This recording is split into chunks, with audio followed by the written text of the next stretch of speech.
Bueno, bienvenidos. Gracias a todos los que estáis aquí por haberos guardado este tiempo para escuchar a Javier.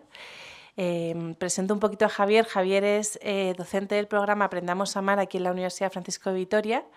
Es licenciado en Psicología por la Autónoma de Madrid y también tiene el título de experto universitario en afectividad y sexualidad, también aquí en la UFV. Además, se acaba de abrir hace relativamente poco un curso sobre prevención de autolesiones y suicidio aquí también en la universidad. Además de todo esto, ¿no? Ha escrito un libro que es el que pone el nombre a este encuentro, Entre el puente y el río, donde comparte su experiencia tras la muerte de su madre en 2009 por suicidio. Y nada, sin más, muchísimas gracias, Javier, por estar aquí, por contarnos tu experiencia, que no es nada fácil, ¿no? Ponerse delante de otros a contar algo tan íntimo. Y nada, muchísimas gracias. Gracias, Paula, gracias a todos por venir.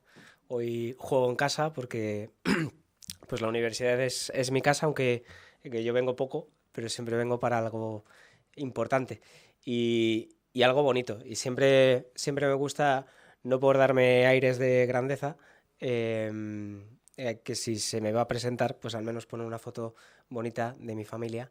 Ya hace un año de esta foto, aunque me gusta mucho porque además poner algo bello, poner algo hermoso o contar un chiste, que ahora mismo no me sale nada, viene muy bien porque como vamos a hablar del suicidio y nos vamos a poner un poco intensos, qué mejor que empezar pues relajados, ¿no?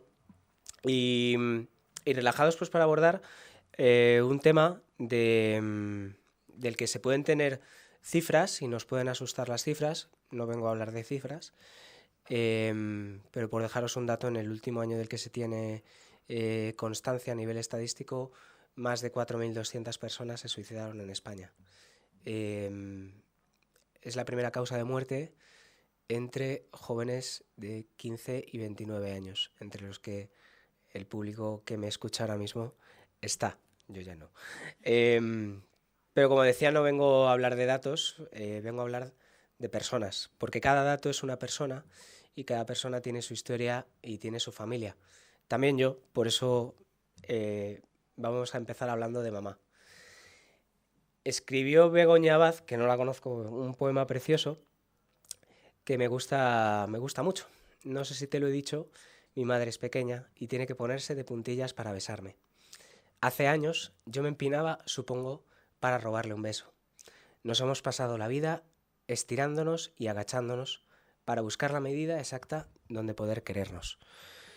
Bueno, cuando he recordado este poema, justo al sentarme, me he dado cuenta de que no me llegan los pies al suelo y de que sí, mi madre era bajita, pero eso es algo que también he heredado. Y he heredado otras tantas cosas de ella de las que estoy muy orgulloso.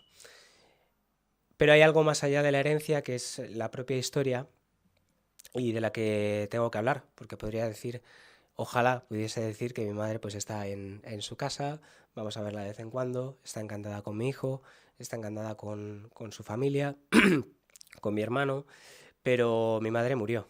Mi madre falleció el 16 de diciembre del año 2009. Y su forma de morir es posiblemente una cosa que os haya llegado hasta aquí, ya sea por un interés académico, un interés personal, por una demanda o por una historia que no sé si está también traspasada por esta herida, por la herida del suicidio. Mi madre se suicidó aquel 16 de diciembre del año 2009. Mi madre era una mujer alegre y esto puede sonar paradójico cuando hablas de un trastorno psiquiátrico como la depresión. Pero es que la depresión a veces a lo que empuja a las personas es a intentar transmitir una alegría falsa o en plena lucha contra ese estado general de tristeza imponerse y conseguir incluso grandes estados de alegría. Porque mi madre era una mujer alegre, era una mujer que cantaba, bailaba mientras hacía sus labores en casa, mientras cuidaba de nosotros, mientras era feliz y mientras pues la tormenta de pensamientos depresivos no la agolpaban. Cuando lo agolpaban, lo único que hacía era rezar e intentar mantenerse en pie. Pero a base de intentos, también en nuestra infancia hubo un par de intentos de suicidio. Mi memoria, entre la amnesia y la sobreprotección, pues ha olvidado muchos detalles que no tengo tampoco interés en recordar, ni en buscar un psicoanalista o una historia de estas que me haga irme a la infancia. ¿Para qué quiero irme a la infancia? ¿Para no tener barba otra vez? Bueno, en fin. Iba a decir para ser más bajito, tampoco para tanto. Bueno, el caso es que ella sobrevivió a esos intentos, estuvo cuidada por muchos familiares, más que la salud mental, porque ahora nos podemos quejar de la salud mental pública y privada, pero sobre todo pública, que la pagamos todos. Pero vamos, que nada que ver con lo que había hace 15, 20 años. Pero nada que ver. Hemos mejorado poco, muy poco en algunos casos, pero estamos ahí. Y bueno, yo fui creciendo, como ya habéis dicho en la presentación, estudié psicología, porque de pequeño quería curar a mi madre. No sé cuánta gente estudia psicología para curar o comprender algo que ha vivido de cerca. Yo creo que muchos. Sin ánimo de juzgar, porque realmente también es mi historia. Lo único que, bueno, yo cuando ya pensé que podía estudiar psicología, ya intuía que no iba a ser el psicólogo que salvase de la depresión a mi madre. El tiempo y justamente en esa misma etapa académica fue el tiempo y el momento donde mi madre se suicidó y donde yo ya tenía que rescatar algo que era mucho mejor y mucho más importante que ser el psicólogo de mi madre, que era ser su hijo. Y esto es algo que no acabó esa mañana del 16 de diciembre, sino que empezó de una forma nueva.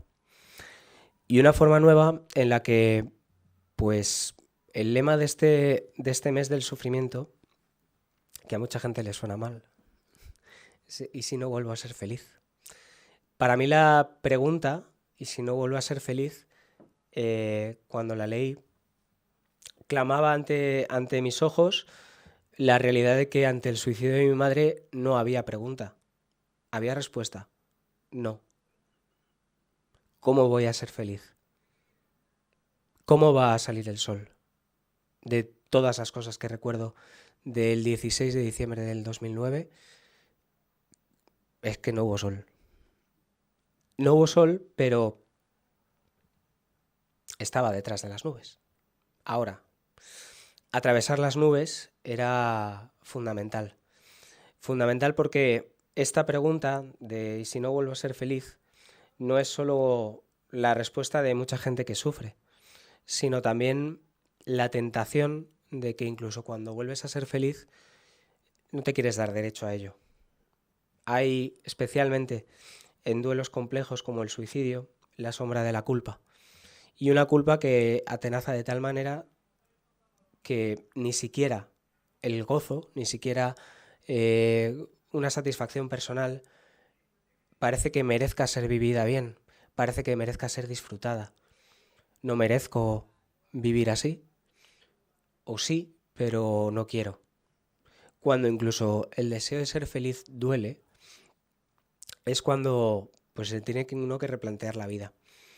Y una cosa que me ayudó muchísimo desde el principio, encarnado en muchas personas que me acompañaron desde el primer minuto en el box del hospital, desde el primer minuto en el Instituto Anatómico Forense, en el tanatorio, en el funeral, en casa, en todos mis círculos, era intentar comprender esta realidad del suicidio. Intentar comprenderlo en general para luego ponerle un nombre, un rostro. La historia que me marcaba y que me sigue marcando porque sigue siendo afortunadamente mi madre. El suicidio dicen que es una solución eterna a un problema temporal. Esta esta frase que es de las más conocidas sobre el suicidio, creo que es del sociólogo Durkheim, que es un tipo bastante reconocido, aunque yo no me he leído sus libros, pero bueno. Tiene razón, es una solución eterna a un problema temporal. La cuestión es para el que intenta o consigue suicidarse, ¿dónde está la temporalidad? ¿Quién la mide? He comprendido, a través del suicidio de mi madre, que no tengo capacidad para hablar del suicidio de manera general. Y esto es algo que me confiere cierta ventaja, porque la gente hablamos siempre de generalidades. Y dentro de esas generalizaciones a veces cometemos errores de juicios, prejuicios, pensamientos heurísticos y toda esa historia. Y podemos alterar sin querer la realidad. Y la realidad del suicidio es que cada persona es un mundo. De que cuando nos dicen, y decimos, es mi trabajo, que cada uno de nosotros somos únicos e irrepetibles, somos únicos e irrepetibles para lo bueno, pero también para lo malo. Y lo malo tiene unas causas, y dentro de esas causas, esta realidad del suicidio no se puede juzgar a la primera. Por eso es tan importante, y yo estoy tan agradecido de la oportunidad de poder hablar del suicidio, porque de fondo no es solo hablar del suicidio, es hablar de la vida, es hablar de, ante la muerte, nuestra capacidad de hablar sobre la vida, sobre ese deseo de ser feliz, incluso cuando todo parece que se te pone en contra. De ahí que me parezca tan importante pues romper el tabú. Creo que hablar del suicidio hoy en día ya no es tan tabú como hace 15 años. Creo que hoy en día hemos traspasado una barrera, pero quizá en algunos momentos estemos traspasando la siguiente. Hablar de salud mental ya no es un tabú, pero ahora tiene la tentación de convertirse en una banderita, que queda muy bien hablar de salud mental y no ahondamos en los problemas vitales de la persona y sus deseos más profundos. Y nos basta con pensar que un estado del bienestar donde vamos a tener servicios geniales nos va a cubrir.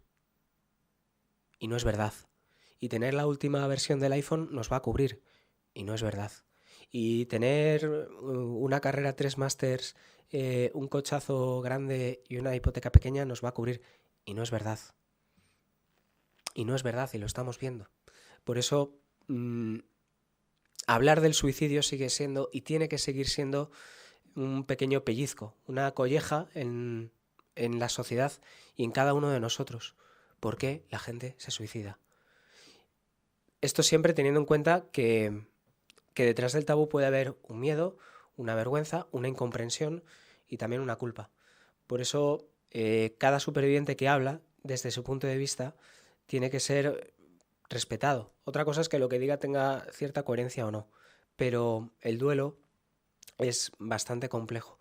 A veces un silencio hace menos daño que una palabra mal dada.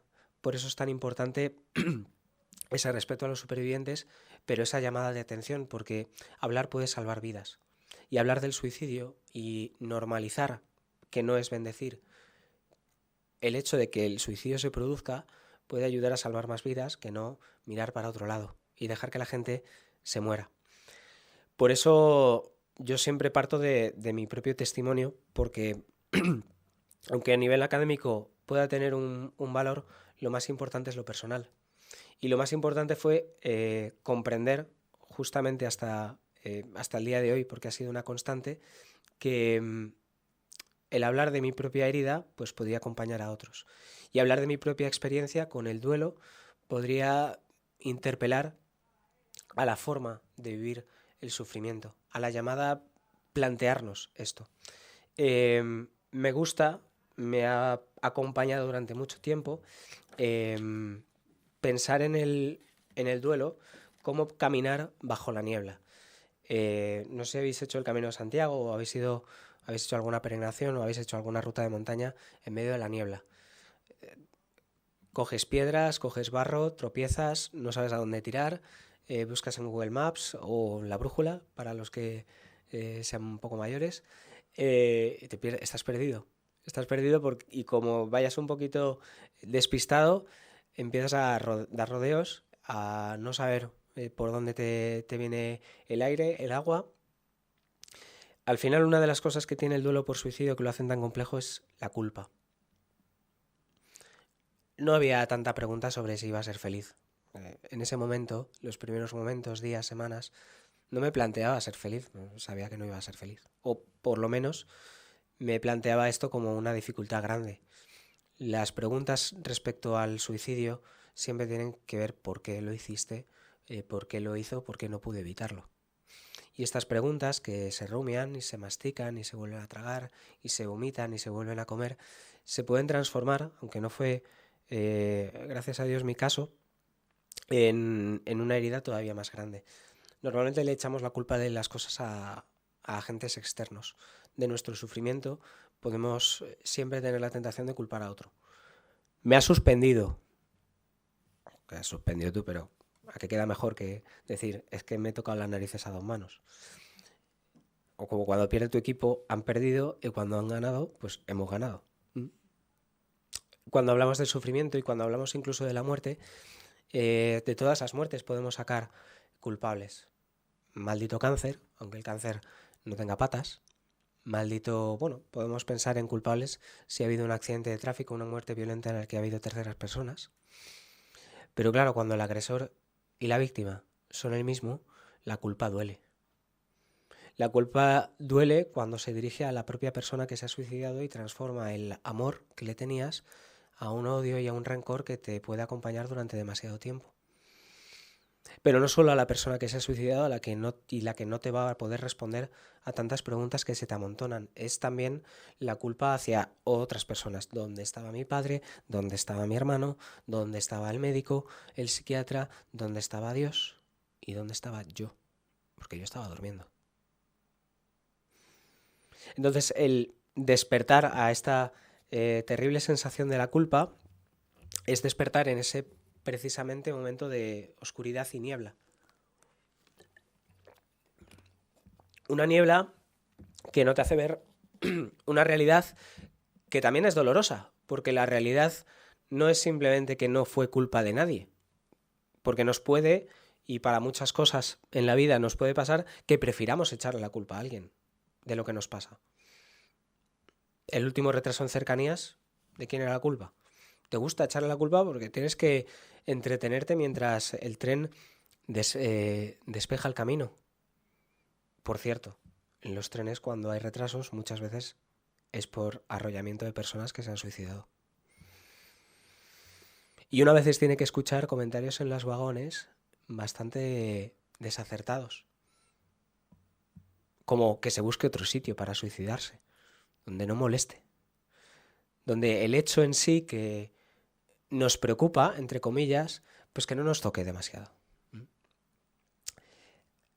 ¿Por qué escribo de la sombra de la culpa la luz del perdón? Porque el perdón es lo único que uno puede plantearse realmente cuando quiere sanar la culpa. El perdón porque no puedes, por lo que no puedes entender de lo que hizo la otra persona y lo que no puedes cambiar de lo que hiciste o dejaste hacer tú. Porque mucha gente, por desgracia, vive encerrada en la culpa porque siente verdaderamente que pudo hacer algo más o que lo que hizo no estuvo bien. Y hay, ciertamente, una culpa a nivel psicológico sana, porque hay gente que puede incitar al suicidio a otra persona, por desgracia, o puede no tratar bien, ignorando el sufrimiento del otro, pero también es una culpa insana. Insana en quienes, sobre todo, hemos vivido el suicidio en ser querido o algunas otras circunstancias en las que te das por aludido por cosas que no podías controlar y por las que tienes que perdonar incluso la tentación de pensar que podrías haberlo cambiado. Porque claro que podría haberlo cambiado. La cuestión no es esa. Porque la cuestión es que quizá podría haber evitado uno, pero no podemos evitarlo todo. El drama del suicidio es que afecta directamente a lo profundo de la libertad, pero una libertad herida. Es una herida en la voluntad de la persona. Esto lo quiero explicar un poco después relativo a la conducta, pero era importante entenderlo, que mi madre estaba enferma. Y yo tengo la suerte, porque considero que es una suerte entender, no del todo, pero entender lo que estaba detrás y lo que estaba afectando a la mente y a toda la persona de mi madre. Pero hay gente que se suicida y que el rastro que deja de dolor y de incomprensión en su familia, en sus seres queridos, es enorme. No da señales, parecía normal, todo le iba bien y se ha ido. Por eso, ahí es donde uno tiene que poner una esperanza que va más allá de sus propias fuerzas en el perdón y ante lo incomprensible intentar aceptarlo e intentar que esa comprensión te ayude a sanar. Para mí comprender el suicidio de mi madre, aunque no del todo porque no tengo respuestas a las últimas preguntas, es aceptar el sufrimiento. Esto de aceptar no es aceptar lo que engancha, las cookies de las webs y la política de privacidad, que dices, sí, me lo he leído, acepto los términos y condiciones, acepto. Yo creo que hay mucha gente en la vida que para la propia vida acepta sin leer. Y en esa letra, en esos términos y condiciones, está el sufrimiento. Y luego cuando nos llega, decimos, si yo esto lo he aceptado, no. El primer planteamiento ante el sufrimiento es rechazarlo. ¿Ves? Yo no he aceptado. Tienes que buscar en los términos y condiciones qué ha pasado, ¿no? Esto como las cookies que luego te llaman de Yastel o de la compañía eléctrica para ofrecerte no sé qué historias y ¿por qué tienen mi número de teléfono? Algo habrás aceptado por ahí que te sigue. Pues con esto del sufrimiento todos hemos aceptado por el hecho de estar vivos la posibilidad de sufrir. Cuando toca, pues toca vivirlo de una manera a la que no nos puede tampoco preparar nada. No por el hecho de haber sufrido antes algo concreto y muy doloroso te ayuda per se a vivir lo siguiente, porque probablemente es verdad, si hemos sufrido algo fuerte en la vida, no nos da un boleto con el cual del próximo sufrimiento nos vayamos a librar. Para todos, hayamos sufrido 20 historias dolorosas o solo una o ninguna. Pero esa sanación, ese perdón que puede uno hacer sobre uno mismo, sobre su propia madre, sobre la familia, incluso sobre un servicio público como la salud mental que sigue en pañales, tiene que acompañarse de un sentido. Y dar sentido al sufrimiento es realmente complicado, pero es la única forma de aceptarlo. Aceptar ante lo inevitable que lo único que podemos hacer es decidir qué hacer con el tiempo que se nos ha dado. Como le dice Gandalf a Frodo, porque sabía que iba a salir Tolkien en algún momento. Pero ese qué hacer con el tiempo que se nos ha dado, incluso en medio de la sombra, necesita un sentido. Si todos luchan por algo, como le dijo Sam a Frodo, habrá que luchar por intentar acompañar y comprender y ayudar a comprender a otros qué es esto del suicidio. Por eso la realidad del suicidio no está tan silenciada. Posiblemente de los mitos malos, muchos de los que estáis aquí, y yo me incluía, los teníamos en cuenta. Que si el suicida desea morir, que si hablar del suicidio puede incitar, que si son llamadas de atención. Y todo esto tiene una parte de realidad, pero es una realidad alterada y que si nos la comemos, acabamos comprendiendo mal el suicidio. Y el que comprende mal el suicidio lo previene peor. O mejor dicho, no lo previene. Porque habrá gente que dirá, si es inevitable, si es impulsivo y si no da señales, pues no podemos hacer nada. Y es mentira. Al final, la construcción de mitos muchas veces lo que más reflejan es los intentos de una sociedad de pasar del tema. Hace poco, creo que fue el sábado, se celebró el Día Internacional del Superviviente por el Suicidio de un Ser Querido. Que esto de los días internacionales cada vez tienen nombres más largos. Algunos tienen mucho sentido, como este, o como el Día Internacional de las Croquetas, pero tenía que soltar algún rollo de humor. Porque he dicho croquetas porque las croquetas de mi madre eran espectaculares. Y yo volví a concienciarme de que el sábado, ¿qué día fue el sábado? No me acuerdo. ¿16? ¿17? 16. El Día Internacional del Superviviente por Suicidio. Oye, pero si es mi día. Y yo no me acuerdo. Vaya. También ha sido el del cáncer y tampoco me acuerdo. Pero bueno, esto es otra historia.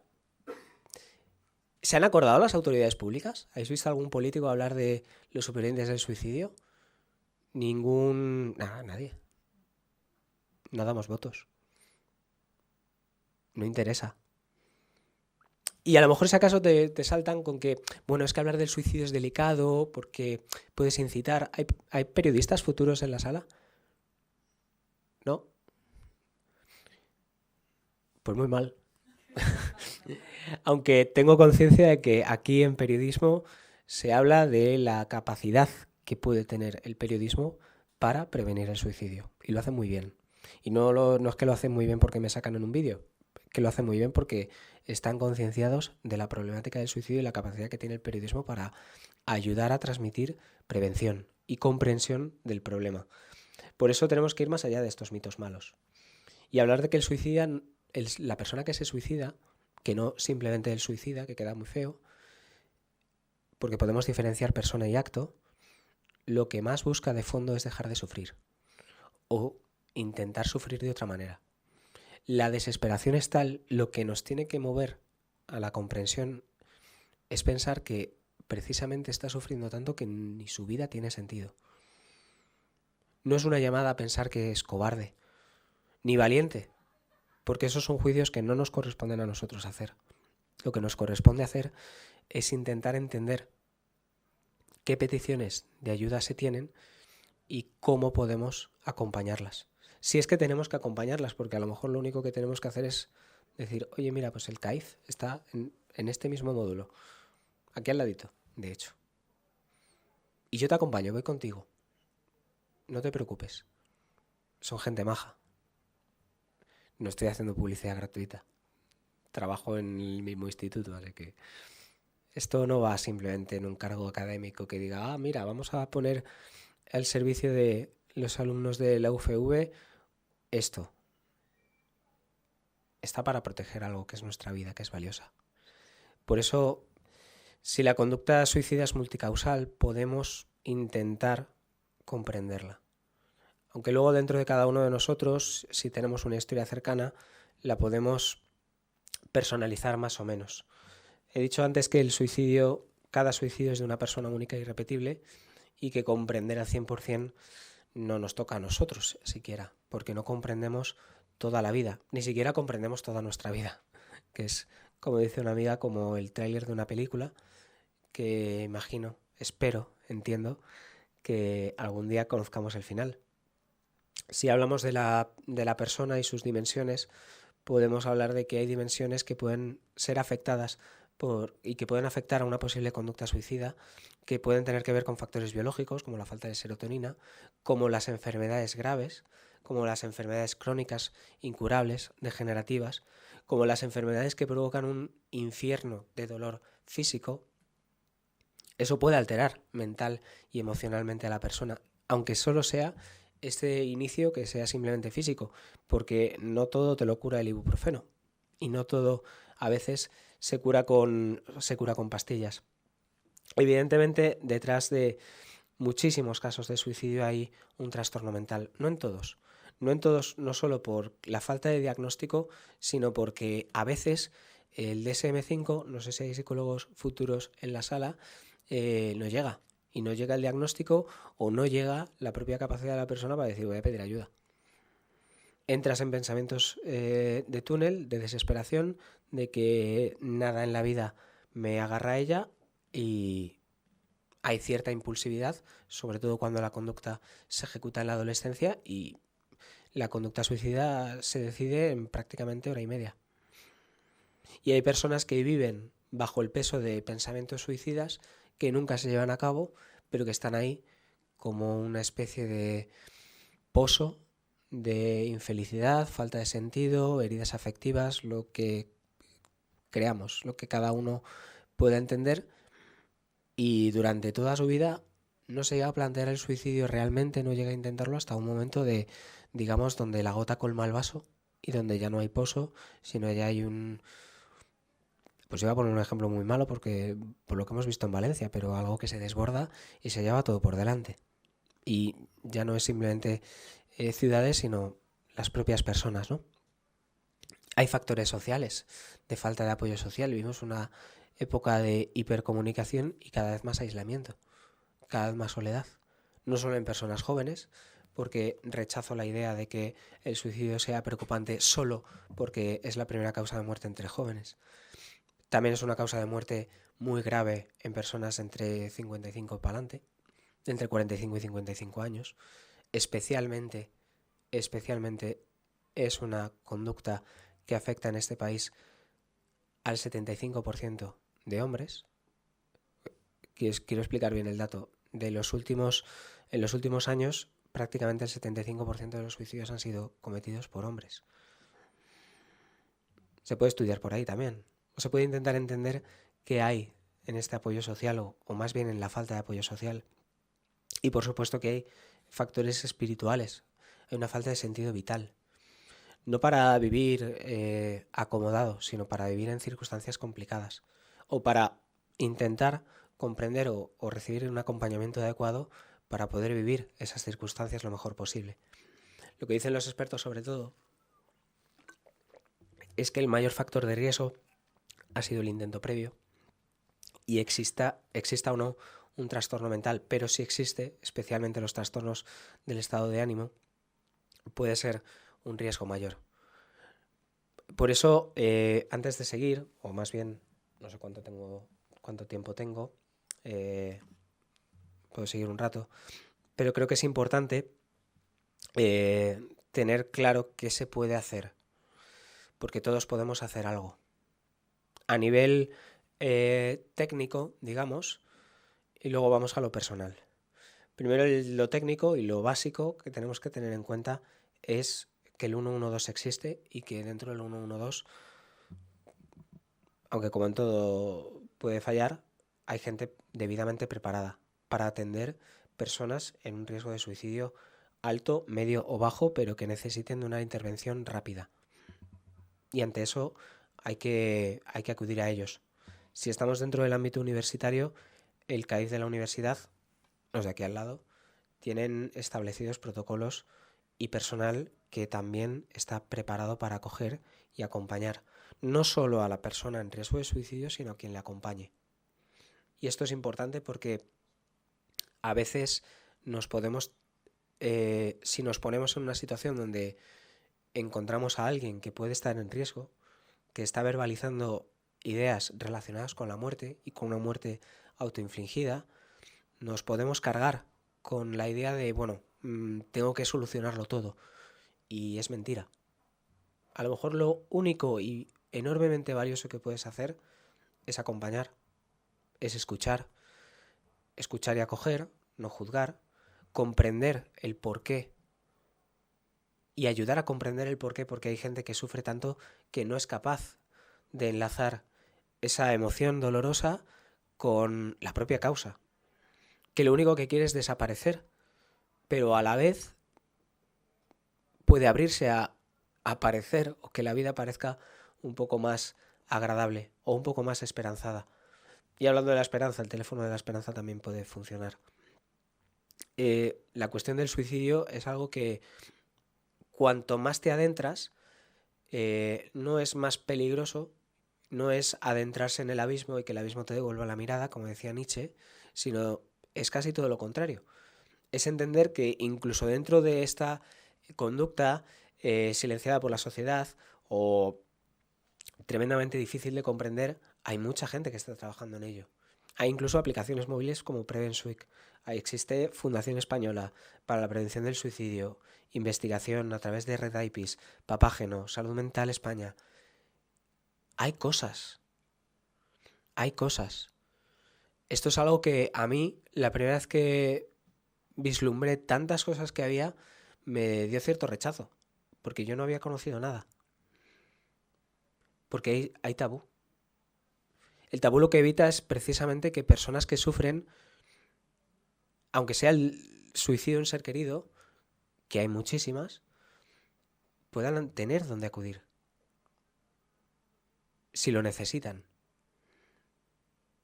Yo nunca olvidaré, ayer lo recordaba, la psicóloga del Instituto Anatómico Forense. Habían llevado allí el cuerpo de mi madre para la autopsia y en medio de una incertidumbre tremenda aparece una señora y se dirige a los familiares de Cándida, que no he dicho cómo se llama mi madre, perdón, que tiene nombre. Y allí que fui, y allí que fui. No recuerdo demasiado de esa conversación, también porque fue interrumpida por la llamada de un obispo, eh, pero sí que recuerdo que me decía que debía evitar cargar con culpas innecesarias. Y a lo mejor bastó eso, aunque fueron muchas más palabras y personas que se pusieron en mi camino para acompañarme, para poder llevarme a donde estoy ahora. Porque al final yo buscaba sentido para el sufrimiento. Y en la búsqueda de sentido, ante algo que era inevitable porque ya había pasado, la cuestión era cómo pasarlo y cómo vivir con ello. Comprender que hablar, como estoy hablando ahora, o escribir un libro, que luego os hablaré de mi libro, con Francisco Umbral, no pilléis la referencia porque sois jóvenes. Los que sí la han pillado se ríen, pero son jóvenes de espíritu.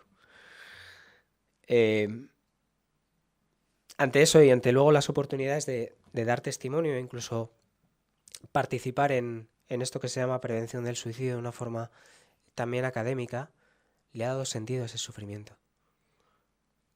Claro que si yo podría, si se me presentase la oportunidad, plantearme cambiar mi pasado, pero entonces también estaría cambiando mi presente. Yo claro que me gustaría que mi madre estuviese aquí, ahora. Claro que me gustaría que mi madre hubiese estado en los momentos más bonitos de mi vida,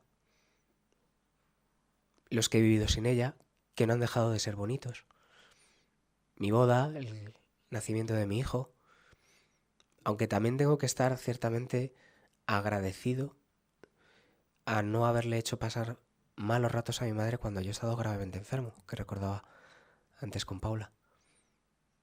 Solo el hecho de saber que mi madre no ha tenido la típica y absoluta preocupación de una madre cuando un hijo está enfermo me llena de paz, ahora que yo soy padre, y cada vez que mi hijo se da un golpe me sube un ahogo por dentro, aunque solo sea un golpe. Por eso es tan importante aprender a cargar con ello. Si yo ahora me pregunto, ¿y si no puedo volver a ser feliz? La respuesta ha sido que no era verdad, que yo podía ser feliz, que yo he podido, que yo puedo y podré. El planteamiento es como si vuelvo a sufrir algo extremadamente doloroso. Y esa es una pregunta que yo invito a hacer también. Claro que podemos pasarnos la vida evitando sufrir. Y claro que hay sufrimientos que debemos evitar. Y podemos poner herramientas para evitar. Si no, seríamos masoquistas. Pero ante lo inevitable, que más tarde o más temprano llegará, cómo quiero vivir. Y mi experiencia es cómo lo he vivido. Acompañado. Acompañado no de gente experta en prevención y posvención, que es después de un suicidio. No he vivido cerca de gente experta en posvención del suicidio. La gente que me acompañaba, que me escuchaba, que me regalaba libros importantes, que estaba conmigo, no eran expertos. Eran mi novia, ahora esposa, mi familia, gente de mi parroquia. Era gente que no tenía ni idea. Que cuando se leyeron las páginas del libro donde hablaba de ellos, lo único que hacía era estar aquí. Por eso, cuando os planteéis sufrir, yo sí que puedo decir que plantearos con quién estaríais dispuestos a aceptar ese sufrimiento. Aceptar el sufrimiento es muy complejo. Lo que nos sale es rechazarlo, o lo que nos puede salir es resignarnos a vivirlo. Resignar a vivir lo inevitable es habitual porque, bueno, es algo hasta normal. De hecho, Hay mucha gente que todavía habla de resignación cristiana, no sé por qué, pero resignarse,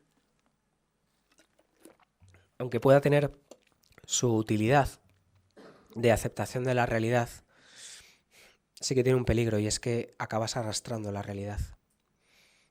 ¿Y cuántas veces nos hemos preguntado a alguien qué tal estás y te ha dicho tirando?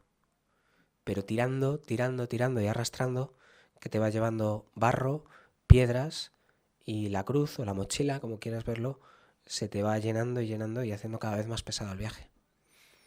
La cruz pesa menos cuando se abraza y se alza, cuando tienes un motivo. Mi cruz sigue estando ahí, pero tengo un motivo para hablar de ello. No es simplemente hablar del suicidio, es hablar de esperanza.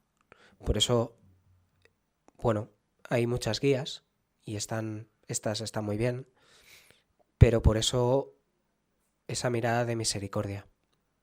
Una mirada de misericordia que es la mirada con la que yo he sido mirado y con la que yo puedo mirar el suicidio de mi madre, con la que yo puedo mirar la conducta suicida, no yendo al juicio, sino yendo a la persona, que es lo que, aunque yo no pueda y no podamos salvar, porque no podemos salvar a todos, sí que podemos confiar en quien nos salva a todos, que es más importante.